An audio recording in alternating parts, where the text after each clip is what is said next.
მოგესალმებით და ამ გაშლაში ნახავთ თუ რას გეუბნებიან თქვენი წინაპრები.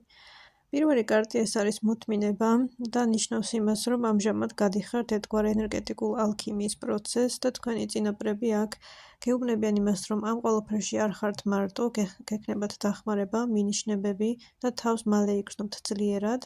ასევე ჩანს ქალის სახით წინაპარი, შეიძლება იყოს ბებია, ბაბუა, დედა, დიდი ბებია და ასე შემდეგ, რომელიც ძალიან გაძლიერებთ და გაძლევთ ასევე შინაგან ცეცხლოვან ენერგიას და მიზანმიმართულობას.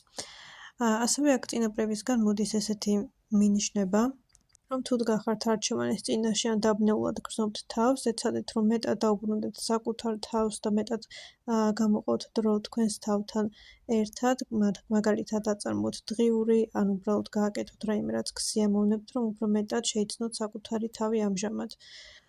მადლობა ყურადღებისთვის, შეგახსენებთ რომ აქვს ტაროლოგიური და ეზოთერული კურსები, ასევე ელექტრონული წიგნები და ვორქშოპი, რომელზეც შეგიძლიათ ჩაეწეროთ აურის გაწმენდისთვის. მომწერეთ პირადში. მადლობა.